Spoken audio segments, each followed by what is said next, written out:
Welcome to Founders Future, a podcast powered by Closers.io, where we dive into the journeys of innovative entrepreneurs and explore the road ahead of them and their companies. I'm your host, Olivia Sammons, and in each episode we'll uncover the stories behind impactful ventures, the challenges faced along the way, and the strategies driving their future growth. Today, I'm very excited to be joined by Aleksandra Cichuta, a mindset and transformational coach and the founder of Iconic Performance. Through her work, Aleksandra helps people reconnect with their inner clarity, break free from limiting patterns, and consistently design a life they genuinely love, not the one they feel pressured to live. Her approach blends mindset, emotional awareness, and professional responsibility, guiding clients towards sustainable change rooted in self-trust and purpose. Aleksandra, welcome to Founders Future. Thank you so much for joining me today. Thank you, Olivia. It's a pleasure to be here and to share my journey and all that you would like me to share in this podcast. I love it. Amazing. And I'm excited to dive in and learn more. So, with all of my guests, Aleksandra, I do like to start at the beginning. So if you don't mind briefly taking me back to what it was you was doing before you started up the company, and then from there, what was the motivation behind it? Of course, yes.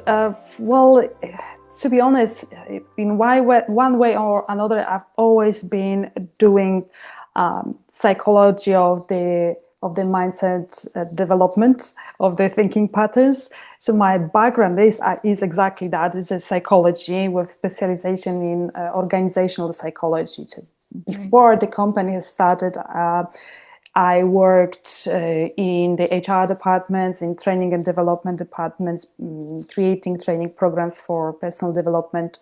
On some point in my life, I was a recruitment consultant as well.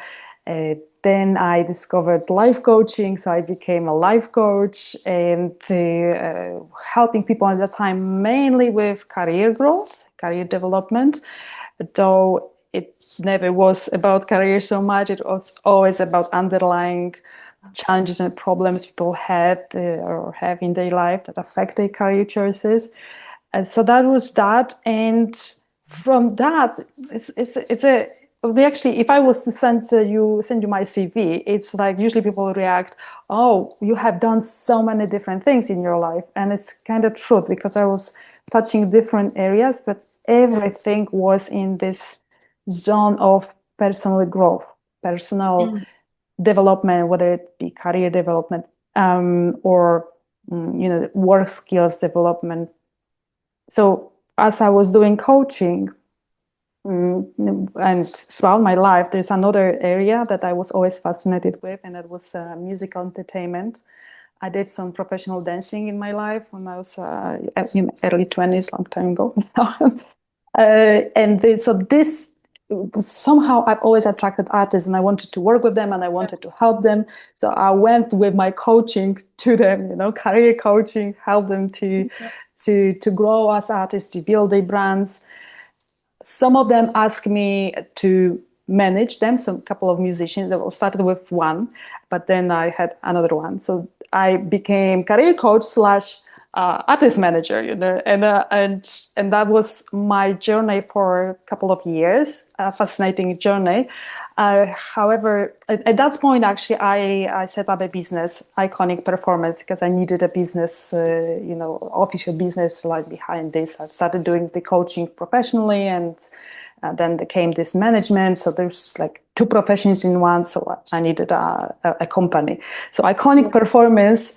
The name itself was the result of the performance, entertainment performance, and the artists and music artists mainly that I worked with. And I did coaching and I did management with them, organize gigs and concerts, and work with studio engineers in producing the music, all these fascinating things. And at some point, I asked myself, how can I combine the two? Because it seemed to me as though it was going parallel. Like I was doing career coaching and this management. And so after 2 years of doing that, I had this idea that came to me. Funny enough, we were recording this just at the beginning of a new year. So we just had Christmas, and that idea came to me on a Christmas day, Nice. to create a show that would be a combination of talks, um, motivational talks, helping people to look within, and see who they really are, and have the look for the strength within, with the musical performance. So I imagine the stage where we have speakers, and this is blended with uh, like a mini concert, Yeah. inspiring new musicians, some dance performance, and someone that I worked with on that show. The idea of the show came up, was inspired with the name Inner Fire, so he put Inner Fire into this, and just like that, iconic performance has created the brand that was a few years back now, that started combining the entertainment with education on personal growth, and Yeah. but inside out living more. So motivational shows. That was that was the business which I sort of like I closed the gap between in my head Yeah. between the coaching and the performance. Um, and the brand, we did some shows. That was before COVID. COVID has a little bit messed up with the brand, but the Inner Fire brand is very much the main element of the main business focus when it comes to iconic performance. And right now, it is an educational platform in the area of well-being, with the focus on emotional well-being through inside-out living. And we do a few things with that brand. Amazing. I love it. And thank you so much for sharing your journey. And like a very forward-facing career the whole way through. As you say, coaching has kind of been the theme throughout. And I love the fact that you're now merging the music industry, like, and your passion there, and then your passion for coaching. That's very cool. And I feel like they both need each other anyway. Personal development is so important no matter what field you're in. So just including that into everybody and finding a niche that really needed it was very cool. So let's dive into then what the business looks like a little bit more today. So like walk me through, who would you say this is, like, who do you really, really love to work with the most? Like, who is this very made for? And then how is it you help them and how would you support them in today's idea? Today it looks a bit different. The show, we currently don't do the shows anymore. Inner Fire show it Hmm. was called. So it evolved. The area where a few years back, when we all were forced to go online more than offline, has changed a lot. And from events that were very physical and based in theater and shows and smaller events than we did, we had to move to virtual things. And at that Yeah. point, what I've started with this idea of changing the Inner Fire platform to more education based, where people can connect to the platform and read information, being articles or videos, or mainly article blogs, these kind of things. And today, the Inner Fire platform is the website innerfireitis.com, which is the entry point, where which is for everyone. I'd say everyone whose goal is to improve the balance, the emotional and mental health specifically, through Yeah. connecting with your spiritual self, your energy self. I don't mind religion, although it's I don't think it's any longer a secret that prayer itself is a form of meditation, so it actually helps you a lot with that connection. But it's not a religion. It's a platform that emphasizes turning on attention from the external to the internal. So looking for the tools within yourself that you all have. So the platform gives as a resource, if you like. So you tap into it to find tools and strategies through articles and through blog and through some videos. Nice. So it's for everyone who has this decision made. I want to do it. I want to live Yeah. a balanced life authentically. I want to live in the way that is, me, and break free from this conditioned beliefs and conditioned thinking about successful life, healthy life, what it is. But it's different for everyone. This is one thing I've learned when I was doing coaching. It was about years ago when I did career coaching, and the word success in your career, what is success, popped out many times. And success was very different things for people. I literally didn't have two clients that would have the same definition of success. So this is authenticity is the new word for me, living authentically. It's this year, actually, I'm launching an inner fire gym. It's not a physical gym, it's a mental gym. So it's a community space that will be focused on putting together workout plans for your mind. The reason behind is that through Inner Fire and through my work with corporations and employees and individuals in training and coaching, I have seen that it works while people are in the sessions and maybe a couple of weeks after, but because there's no continuity, we don't really change much. We kind of we go back to our old habits. So the gym now is going to be, I'm very excited actually about this, because it's going to be the next level for the Inner Fire platform users and anyone who is looking for change. It is going to be for someone who is willing to do the work on their habits on a daily basis or weekly basis, at least on a weekly basis, working on the mindset, emotions, and energy. That's why Inner Fire Gym. If you imagine, everyone knows the concept of the gym, physical gym, right? Like you go to the gym, you may have a personal trainer, maybe just once or maybe every week, but you attend the gym at least 2 times a week, at the very minimum, some people 4 or 5 times a week, and you work those muscles. And it pays off. You see the transformation in your shapes, in your body shapes, because you do it often. So the same concept we can take to working on the mindset, the emotions, on the energy level, like continuity, small changes throughout weeks. And this is, again, for everyone who recognizes that it can work and they're willing to do the work. It's not easy, but it's also not a rocket science. It's just knowing some strategies and practices and just doing it. With the element of community, so you have people that are in the same boat with you. Yeah, that's really nice. You have camaraderie in the same group of everyone kind of working to achieve the same thing is always really lovely. And also I love that it's like brain conditioning, when you have like strength and conditioning for your body, people often overlook it for their brain. They forget that it's like the most important muscle in the body, and it's so important for like spiritual alignment, making sure everything is kind of working together within yourself. So that's a really cool concept. I do want to get into the nuts and bolts a little bit of the business. So when it comes to like acquiring customers and marketing, like what channels and methods are you finding most effective at the moment in really kind of getting your name out there and finding those right people to work with for the platform?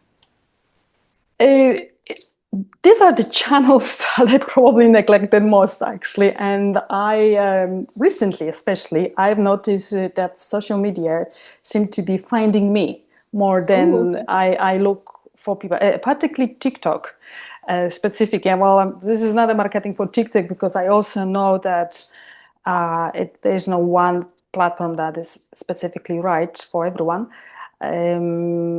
But I think, yes, it's social media, and I should do more work on it. Consistency, right? I'm talking about consistency. And with me, the lack of it is in the marketing area, not the biggest joy of mine.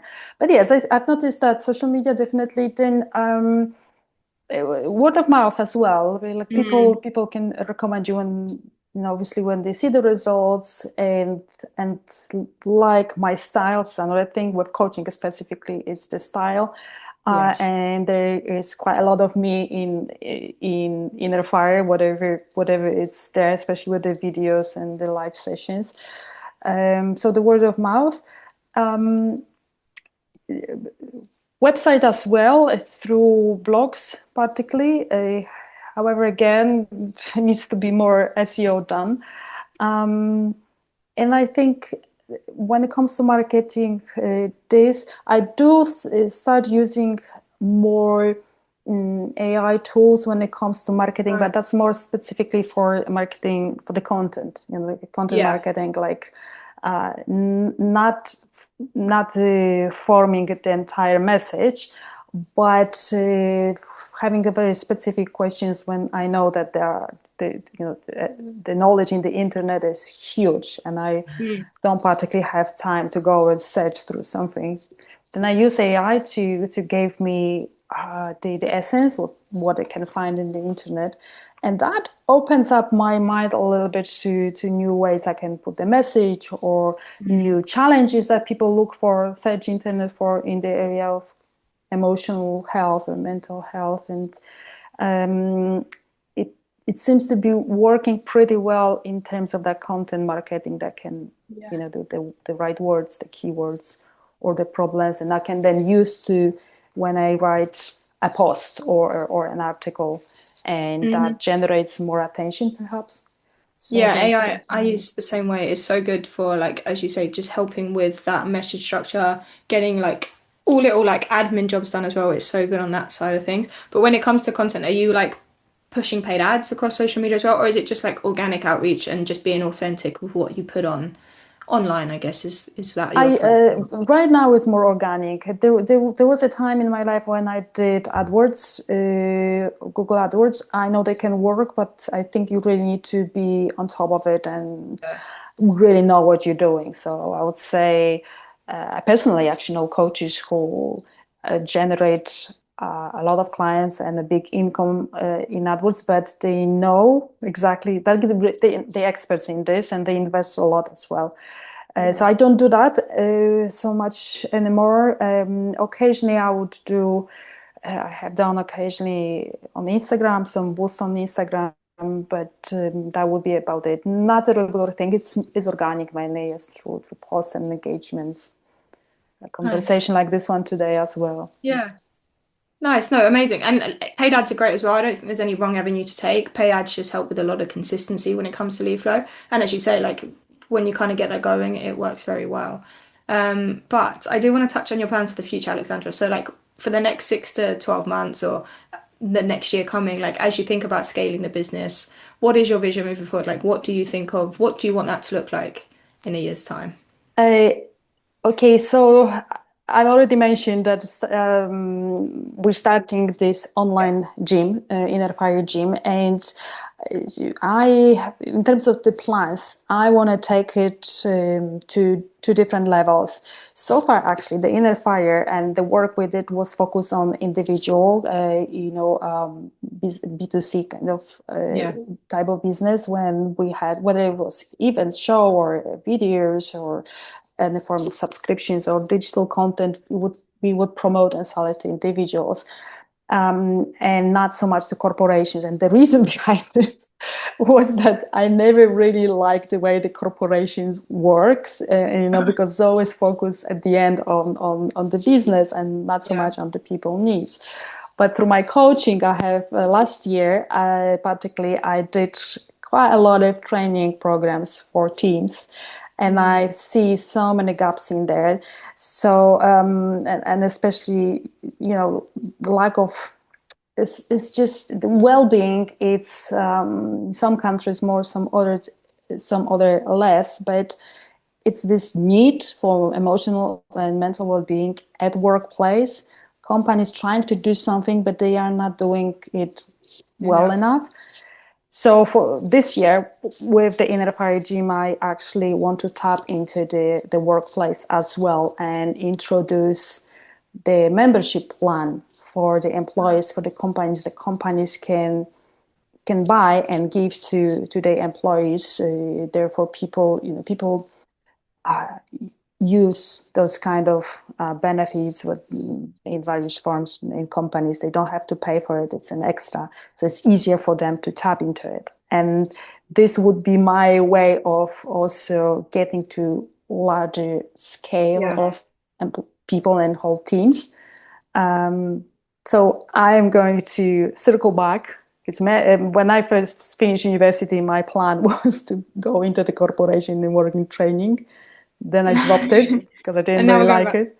And I feel like now I'm going to circle back, but you know, I'm going to circle back, but in the way that it actually cares about the emotional health and mental health of the individuals in teams, to showing also the companies how this impacts the engagement at work and productivity and the workplace and strategies and goals. So rather than focusing on leadership skills and how to manage teams, I want to focus on show people a different way that you have to take when you take responsibility for yourself first, and are not and you create the psychological space in the workplace. You're starting building the culture that is focused on individual well-being. Then it's easier to put the work elements into place because people will be more authentic and work with joy. So So true. I want to tackle it in a different way and in the form of that mental gym rather than training programs. Hopefully it will work. I mean, I think it will work. It's obviously it's something new. I feel like this any well-being business company still we're paving the way. It's a hard work. It's not something companies or people jump onto. But It isn't, and it needs to be, again, it's something that's so like overlooked because it's so good for productivity within organizations. You know, if you have everybody that's like relaxed, calm, not on the edge of burnout, not running around, you know, and everyone's on the same page within a team in a company, it's just so much better for everybody. And it's so much overlooked having that great work environment. And when it comes to like wellness and health, a lot of funding's being pulled away at the moment, which I don't think is a good thing. So getting in there and getting people, and it's a great way of a one-to-many, as you say, if you want to help a lot of people, doing that is a great way to do it because it's just so much needed and there's so much help that can be done. So I think that's a really great avenue to take. And yeah, exactly. And I made a peace with this corporate world because at the yeah, end of the day, we all work in companies, so it's still individuals. It's just getting to them from a different angle, and I think people need that. It's too much exactly stress that. at work sometimes. Exactly that. Yeah, and it's just too much stress in general. It's nice to just In not have general. it. But Alexandra, thank you so much for joining me today and for sharing your incredible journey and insight with us. Where can our listeners reach out to work with you or connect with you if they would like to do so? Uh, well, I think the best way is to simply find the website, innerfireitis.com, or you can also connect with me directly via LinkedIn. It's just Aleksandra Cichuta, Cichuta. Those two ways are, say, the easiest. And on the innerfireitis.com, you also find information, resources, some information about the gym that is starting now as we speak. Exciting. So, yeah. Amazing stuff. And thank you again for joining us. And to our listeners, if you enjoyed this episode, please be sure to go and check out Aleksandra and drop her a message. And do not forget to subscribe to Founders Future via wherever you listen to your favourite podcasts. And if you are a business owner, specifically a coach, consultant, or agency owner, and you're really looking to scale your business and you want to enhance your sales and marketing efforts, visit closers.io to hop on a call with one of our team and discover how we went from $0 to $30 million per year in less than 3 years. But until then, keep on climbing and we will see you on the next one.